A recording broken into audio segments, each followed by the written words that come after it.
filósofo ignorante no es una persona. Aún así, sin tener carne de socio, es hincha de un equipo de fútbol. No es una persona, pero te hace una invitación. ¿No es lindo que te inviten a algo? Ah, decís que depende de a qué te estemos invitando, que no es un detalle menor. Te invita a Gramsci, que decía, de cierto modo, todos somos filósofos. Y también decía que podemos dar un segundo paso hacia una filosofía crítica. Te invita a Sócrates, que no sabía nada, pero sabía que no sabía. Te invita a Merlí, una serie de TV que no es sobre filosofía, pero te invita igual. Jo explico la realitat tal com la veig. Te invita a Rousseau, a que busques los orígenes. Te invita al Robin Iniesta, cantante de Extremoduro y graduado en filosofía. Te invita a Kant y te pide que te animes a pensar. Te invita el filósofo ignorante.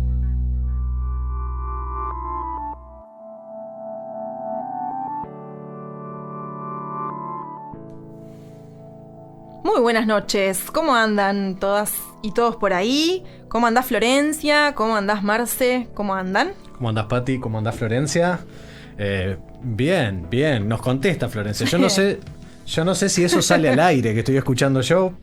Probablemente no, exactamente, pero bueno, Florencia contestó, no vamos a decirle esto. Yo quiero decir. No, yo creo que es un secreto. Perfecto, entre nosotros. Perfecto. Hijo. Es un secreto. No está ventilando secretos al aire. Así no se puede, no se puede. Déjeme. La dejo. Tenemos Telegram y esas cuestiones hoy. Uy, sí, ¿cómo no? Mirá, tenemos. Lo voy a decir yo al aire. Usted, señor, puede comunicarse al 092-555-982 por WhatsApp o por Telegram. Exactamente. Esto quiere decir que no mande SMS ahí. No, creo que no. No sé, ahí dice, el cartel que tenemos nosotros dice WhatsApp y Telegram. Bueno, entonces hay que hacer caso, porque a vos no te gusta hacer caso. Si hay algo que no te gusta es hacer caso, ¿no? Viste, ya estás pidiendo una vía que no es. Y bueno, estoy pidiendo que me llamen al orden. Básicamente que te gusta mucho. Efectivamente. Respondes con mucha rapidez. Y en esto de llamar al orden, Pati, vos sabés que... qué bueno esto de estar en vivo para que uno para poder decir un par de cosas sobre la coyuntura, ¿no? Y nosotros venimos hablando de... Que tanta falta nos hacía, porque nosotros que tenemos el ejercicio del programa grabado, de algún modo, y luego con situación pandémica en el medio, pandemia mediante, tuvimos también que hacer este programa a través de Zoom, y eso no nos permitía esto que vas a hacer ahora en este instante. Claro, adelante. Claro, porque bueno, tiene esto de que cuando sale grabado en realidad no sabes si la coyuntura pasó o qué es lo que hubo en el medio. Y en este caso que veníamos hablando el programa pasado de educación y barbarie respecto a la memoria reciente, o no tan reciente, pero con todo lo que tiene que ver con los derechos humanos. Y uno se encuentra en estos días, y estos días me refiero a ayer y hoy, con situaciones que son preocupantes, te diría yo, son preocupantes para la democracia. Tal vez esta no sea la democracia que uno desearía. Digamos, voy a empezar por el lado, si querés, el vaso medio vacío. Tal vez esta democracia no sea la que uno aspire. José Luis Revelato decía en varias de sus obras, fue profesor mío, José Luis, tuve el gusto de tenerlo como profe, que estas serán democracias de baja intensidad, democracias de mercado y de baja intensidad, por el rol que tiene el ciudadano bastante acotado en su participación, ¿verdad? Ahora, más allá de que de repente no sea la democracia que anhelamos en tanto al menos utopía, sí creemos que debemos defenderla. Y entendemos que flaco favor le hacen a nuestras instituciones democráticas la desconfianza explícita y expresa de Cabildo Abierto y su líder Marini Ríos a la justicia, y también la desconfianza, y no solo la desconfianza, sino el hacer explícito que no se va a hacer lugar a ningún tipo de recomendación de la Institución Nacional de Derechos Humanos por parte de Larrañaga, que es el ministro del Interior. ¿Y sabes a qué me suena esto a mí? Vos sabés que una parte de mí es futbolera. Sí, claro que y sí. es de ir a la Lo cancha. saben, los oyentes saben también. Los oyentes saben, algunos nos conocen, hoy vamos a mencionar algunos capaz que se suman a nuestra cuarteta o quinteta. Recordemos nuestro objetivo de llegar a ser los 8 como supo Estadio 1 en su momento.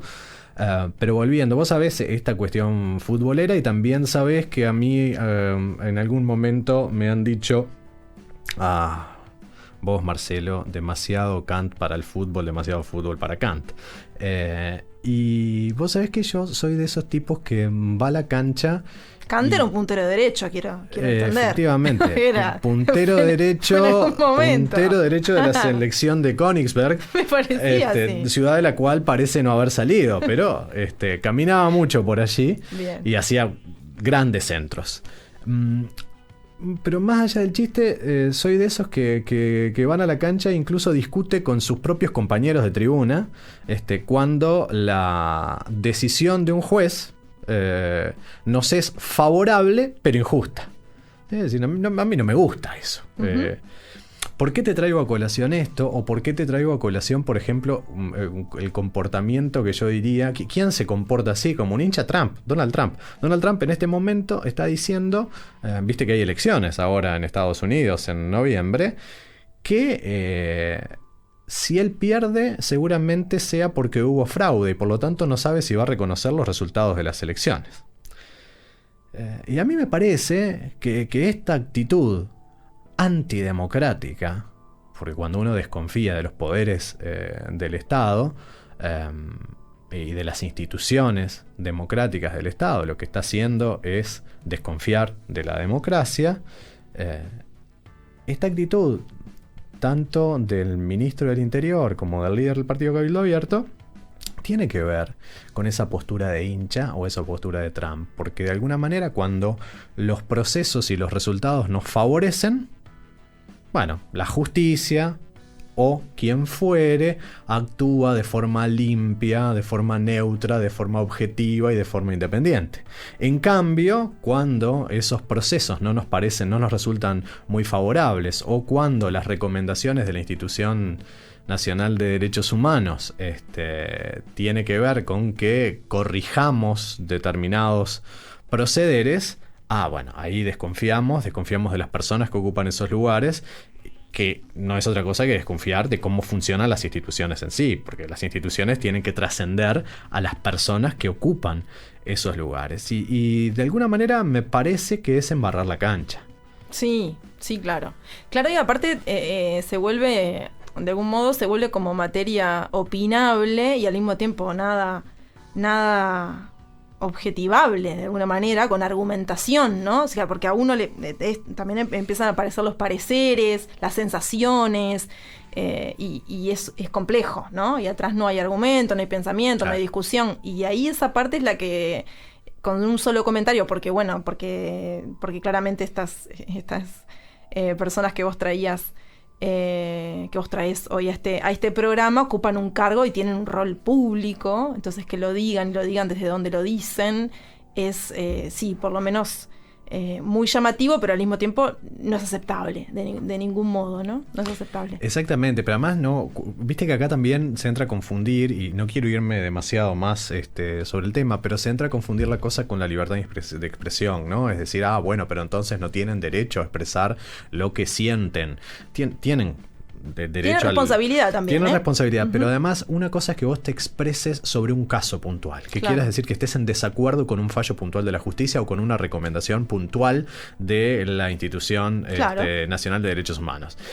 Ahora bien, expresarte como lo hizo el ministro del Interior diciendo no vamos a acatar ninguna de las recomendaciones que formule la Institución de Derechos Humanos, o presumir de forma previa, como está haciendo el líder de Cabildo Abierto, respecto a que el proceso que se le llevaría adelante está viciado por X, Y, Z, parece demasiado. Parece demasiado y es embarrar la cancha, y embarrar la cancha en este momento es embarrarla más todavía. Yo creo que son momentos delicados y bueno, hay que contribuir en ese sentido, que tiene que ver con lo que vos decías, que es contribuir con diálogo, con discusión, con argumentos, y no pegando portazos, 4 gritos, o hablando o comportándose para la tribuna o teniendo un comportamiento de hincha. No es otra cosa que llevar lo político al ámbito de la política, Exacto. ¿no? Y esta discusión y el intercambio, porque eso que vos decías, porque la democracia tiene esos carriles que son utilizados para estas expresiones, con las cuales obviamente no. El filósofo ignorante no está de acuerdo ni acuerda. Exactamente. Marce. Y esa frase que acabas de decir creo que da pie a la presentación de los que hacen el filósofo ignorante.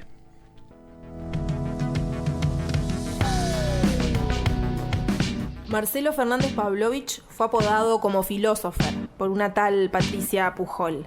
Parece que eso fue porque es licenciado y profe de filosofía y además tiene una maestría en ciencias humanas. Es hincha del dulce de leche, pero casi no lo puede ir a ver por razones de salud. Así que siempre que puede, va a ver a Bellavista, de quien es hincha de corazón, porque la razón y lo ideológico le hacen seguir al San Pauli, los piratas del Elba, más allá de toda distancia. Patricia Pujol Echeverría le pone voz a El filósofo ignorante, desterrando esa O y apuntando a la E. Aguantando la discusión y dándole la espalda a la Real Academia Española sobre el uso de la misma, es licenciada en Ciencias de la Comunicación y magíster en Periodismo y Medios de Comunicación. También se la ha visto hinchando por el Club Atlético Progreso desde niña, escribiendo libros y ahora también cuentos. Ahí viene, haciendo pila de ruido y no se sabe bien cuánto hay de nueces. Muy bien, seguimos en el filósofo ignorante porque nunca nos fuimos, en realidad, fuimos a esta presentación nomás. Y bueno, y como hoy decíamos, Marce, nos ha preocupado el tema ocupado el tema de la memoria. Venimos con esta serie de programas que van a continuar, y hoy, por título, nos hacemos una pregunta, que es ¿qué hacer con la desmemoria? Y tenemos especialmente hoy una invitada que nos va a acompañar en el transcurso del programa para pensar algunas de estas cuestiones que nos hemos preguntado y que vienen también porque el programa anterior estuvimos charlando un poco sobre estos asuntos y estaremos entonces en los programas sucesivos también hablando un poco sobre esto. Son temas que nos preocupan y ocupan. Y te diría, si vos me dejás hacer una analogía con un planteo que hacía Perico Pérez Aguirre respecto a los derechos humanos. Él tiene un artículo muy lindo que dice algo así como: si digo enseñar en derechos humanos y puntos suspensivos. Y ahí lo que dice es que en realidad somos maleducados en derechos humanos, porque realmente no tenemos la formación adecuada para ello, pero no está hablando de una formación académica, sino de la formación que crece día a día y que se riega cual plantita. Y creo que con la memoria nos pasa algo similar, somos unos desmemoriados. Y evidentemente en ese sentido yo puedo hablar por lo que veo que nos pasa a los uruguayos. Probablemente sea una cuestión humana, decía Nietzsche, humano, demasiado humano, pero yo no lo sé. Realmente no lo sé si es una característica antropológica o si es algo que nos está pasando, pero probablemente haya una relación importante entre nuestra desmemoria y el trabajo que se ha hecho respecto a la memoria o a las memorias. Porque uno de los temas que discutimos con la invitada de hoy tiene que ver con eso y también tiene que ver con el trabajo que se viene haciendo en Uruguay o en la región respecto a la memoria reciente y a la memoria en términos generales. Si te parece a vos, Me parece. para agilitar un poco el trámite de esta noche, dejamos que Ana María Sosa González, que es quien nos visita De algún modo nos visita, claro que sí. esta noche en el filósofo ignorante, se presente a sí misma. En estas palabras iniciales, decirles quién soy, qué hago acá. Bueno, uno cuando se define también parte muchas veces desde dónde nace, ¿no? Bueno, entonces como uruguaya, es decir, habiendo nacido en territorio uruguayo, me siento en alguna forma perteneciente, ¿no?, al Uruguay, pero está muy adulterada en términos de identitarios por mi permanencia en Brasil. Yo hace 20 años, qué impresionante, entre idas y vueltas estoy mucho tiempo en Brasil, ahora hace unos años ya de forma más fija, permanente, Y toda la trayectoria profesional de los últimos años, desde que empecé la maestría en el año 2004 hasta ahora que trabajo en la Universidad Federal de Pelotas, que en el medio ya hice mi doctorado y mi postdoctorado, hice toda, digamos, ese trayecto profesional en este país, que yo no vine aquí directamente a hacer la maestría, vine al Brasil con propósitos de una búsqueda también económica, ¿no? de una instancia económica. Yo primero fui a vivir a la frontera, vivía del lado brasileño y trabajaba en el liceo como profesora de historia, porque soy formada como profesora de historia en el IPA,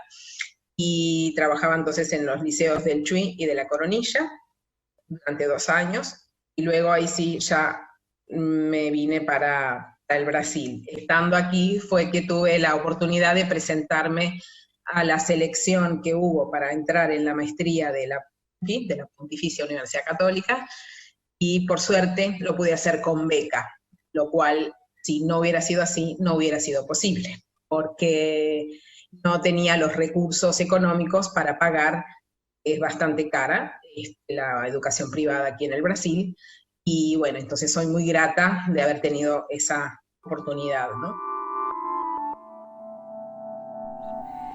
Ahí teníamos entonces la presentación de Ana María Sosa González, que va a estar pensando con nosotros hoy, invitándonos a pensar algunas cosas. Bueno, desde Brasil la tenemos, desde allá. Ella tiene estudios de maestría y doctorado, como comentaba, en temas de memoria, pero fundamentalmente identitarios, ¿no? Sí, vos sabés que la tesis de maestría y de doctorado que ella hizo tiene que ver con la memoria, pero más que nada en cuestiones relativas a identitarias, ¿no? Ella estudió mucho sobre las memorias de uruguayos que se trasladaron a vivir a Brasil en época de dictadura, acá y allá. Y la tesis de maestría la hizo con gente que se instaló exclusivamente en Porto Alegre, y luego en el doctorado amplió esto a 4 ciudades más, a Pelotas, Río Grande, San Pablo y Río. Y bueno, la idea era recrear el momento en que ellos se instalaban en Brasil y por qué lo hicieron. La mayor parte de quienes lo hacían lo hicieron por motivos políticos. Muy poquitos fueron los que no. Y bueno, esa tarea de escarbar en la memoria es una de las tareas que ha llevado adelante Ana María, y ha trabajado en temas de memoria reciente en lo que es su estancia postdoctoral. Hay algo que ella dice ahí que es interesante, ya no respecto a la memoria, sino al trabajo académico, que es la posibilidad de estar becada, sí, claro, realizando eso, que realmente ella se muestra muy agradecida. Creo que más que cabe el agradecimiento, cabe destacar el tema de las becas. O sea, que yo tenía un profe que me decía, quien fue mi tutor de tesis de maestría, Miguel Andreoli, que sostenía que para hacer una tesis había que estar becado y en el exterior. Becado para no tener que trabajar, y en el exterior para que no te moleste tu familia. Básicamente sostenía Miguel eso. No sé si son las dos condiciones que se le presentan a Ana María. No lo sabemos. No sé si la motivación, pero sí... no, pero seguro que lo dijo explícitamente, sí, ¿no? El agradecimiento, porque de otro modo no hubiera sido posible tampoco. Dijo. Y fue becada y en el exterior. No sé si la motivación, claro, es la que mencionaba Miguel, pero va por ese lado. Y una de las cosas que está en juego en esto de la memoria o memorias es en qué sentido tenemos que mencionarlo. ¿Por qué esto de memoria o memorias? ¿Hay una memoria? Bueno, ahí corremos ciertos riesgos respecto a que haya una historia oficial, se quiere, o una memoria oficial. Una versión, sí, claro, una versión oficial, digamos. Y esto tiene ciertos riesgos. Ahora, yo me voy a guardar otros riesgos para un poquito más adelante, porque hay algo que me gustaría discutir al respecto, pero te propongo que lo hagamos después de escuchar nuevamente a Ana María. Cuando uno quiere homogeneizar una memoria, se aproxima más a lo que podría llamarse memoria oficial, memoria que se oficializa por una vía, que puede ser la vía del poder público, ¿no? La vía más vertical, o otras memorias que se oficializan cuando no se permite la enunciación del otro, ¿no? La posible expresión de esos otros aspectos de la memoria, de esos otros que puedan ser, ¿no? Esa multivocalidad de experiencias, de atravesamientos y también de interpretaciones sobre los fenómenos. Ahora, es muy delicado porque cuando tocamos aspectos que envuelven, primero, violaciones a los derechos humanos, que ahí estamos en un terreno, además de delicado, extremadamente complejo, y ahí sí, como cientistas sociales, como personas comprometidas con nuestra realidad, también debemos cuidar, porque si nos referimos a estas memorias que vinculan a esos episodios tristes, dolorosos, sensibles, difíciles, de una forma banal, o que la minimizamos, o que no le damos el correspondiente contexto y circunstancias en las que se generaron esos fenómenos de violaciones a los derechos humanos, corremos el riesgo de profundizar aspectos que van en contra de lo que se supone que tiene que ser el trabajo de un cientista social, que es generar también conocimiento, información, conciencia, construir, digamos, conocimiento en cuanto ciudadanos y partícipes de una sociedad que trata de, por lo menos, ser más justa, evitar situaciones esas, digamos, que generen esas violaciones, evitar. Construimos también una serie de valores que hacen también a nuestra concepción democrática. Gran puntapié nos da entonces nuestra invitada de hoy, Ana María Sosa, hablando sobre los peligros y aparte el rol que le compete a los cientistas sociales, ¿no? Ese compromiso y al mismo tiempo esa dedicación por lo justo, ¿no? Por considerar la justa medida y al mismo tiempo con la construcción de conocimiento. Nos interpela, Marce. Sí, nos interpela. Yo creo que hay me parece que ella habló de dos roles, ¿no? Por ejemplo, que quiero decir, por ejemplo, está el rol de la memoria o las memorias como un rol clave para nuestra institucionalidad democrática. Es decir, la democracia debe alimentarse de lo que ha vivido el pueblo que construye esa democracia. Es decir, esto tiene que ver recuperar lo que trabajábamos, si se quiere, o mencionábamos el martes pasado. Eso de pasar la página, ¿no? Bueno, cuidado con pasar la página cuando la página está en blanco, porque allí quedan un montón de agujeros. Y en tal sentido, esos agujeros que quedan no son simplemente agujeros en un libro, sino que tiene que ver con la historia de las personas. La historia de las personas. Y como hablamos cuando digo la historia, vamos a tener que hacer una diferenciación entre historia y memoria, sí, ¿no? Claro. Pero esta mención que yo hago de la historia de las personas, como es de las personas, nos lleva a hablar de memorias y no de memoria, por el riesgo de que se construya una memoria oficial y de dejar muchas memorias, muchas voces acalladas. Claro, exacto. A su vez, ese trabajo con las memorias, como apuntaba Ana María, hacen que el trabajo del cientista social o del historiador, en este caso, sea sumamente delicado.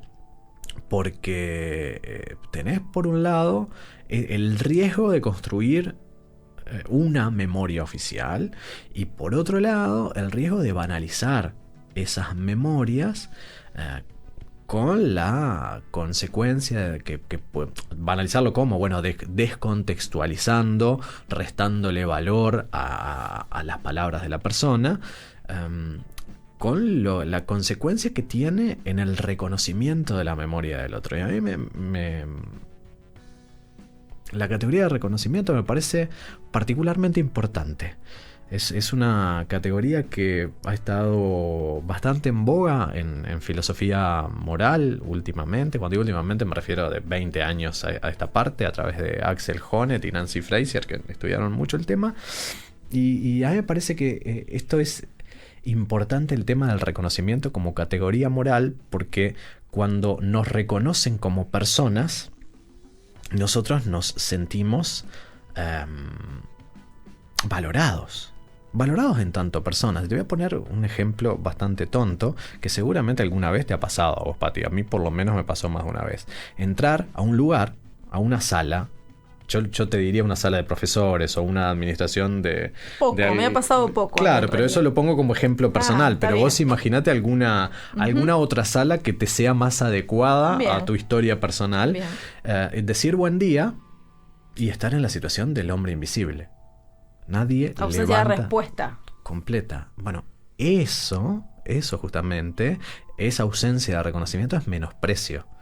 Porque sos el hombre invisible, no sos una persona que está allí. Nadie te hace sentir que sos una persona. Y estoy hablando de pequeños detalles, pequeños detalles en el sentido de que son situaciones profundamente cotidianas. Hay un ejemplo que cuenta Honneth que me parece bastante claro de lo que sucedía en las familias de la nobleza, suponete, de la modernidad o de la Edad Media.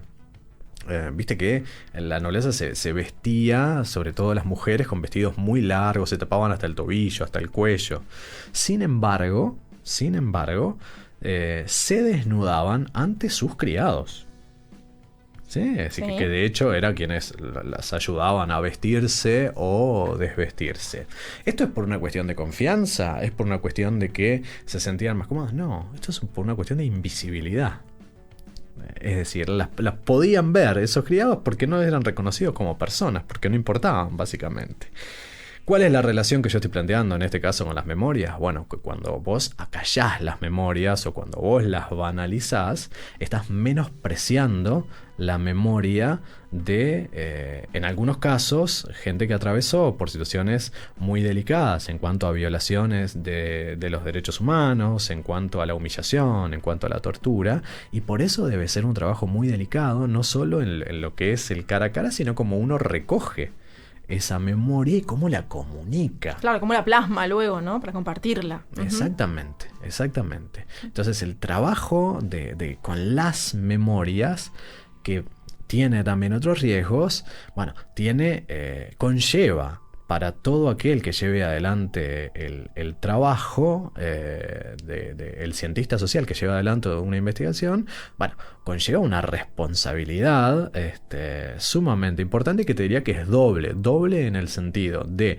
atender al reconocimiento que acabamos de mencionar, pero también de realizar, de algún modo, el trabajo que hace el historiador, el cientista social, del chequeo de las fuentes, la documentación, para poder construir un relato que a su vez sea sólido académicamente. Es decir, que esas memorias también tienen que contar con otro tipo de apoyo, porque si no, de alguna manera también podemos entrar en que cualquier tipo de relato sobre la memoria puede valer. Pero no me quiero meter mucho en ese terreno hasta el segundo bloque. Bien. Adelante, contenido. Entonces. Ahí está. Digamos, lo adelantamos a modo de generar como una especie de redoblante que genere un poco de suspenso. Pero mientras. ¡Qué nervios! Me imagino a los que no llegan a ser 8 en este momento comiéndose las uñas en su casa. Seguramente. Y dejando la comida para después, por supuesto, para hacerlo de forma más. Sonó el microondas y quedó sonando. Mira, quedó nadie abrió esa puerta. Pero te voy a invitar a escuchar una canción que tiene que ver con la memoria de un pueblo que fue bastante castigado no solamente por lo que fue su historia, su lucha, sino también por la imagen que muchas veces tenemos de este pueblo ligada a determinados grados de terrorismo, etcétera, como es el pueblo vasco. Y en realidad vamos a escuchar una canción en vasco, que no vamos a entender mucho, pero cualquiera de ustedes puede googlear la letra. Y esta es una canción original de una banda vasca que se llamó Negu Gorriak. Pero vamos a escuchar una versión, simplemente por cuestiones de gusto, de estética, de la banda argentina Todos Tus Muertos, pero con el cantante que es Fermín Muguruza, y la canción se llama Lembicico Bala, que quiere decir la última bala.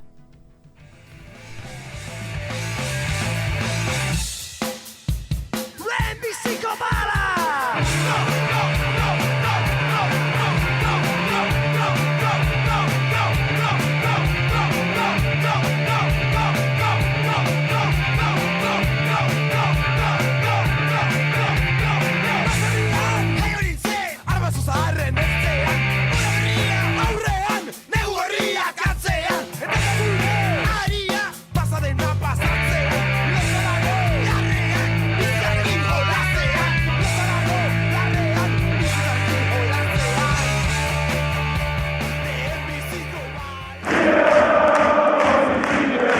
El filósofo ignorante no es una persona.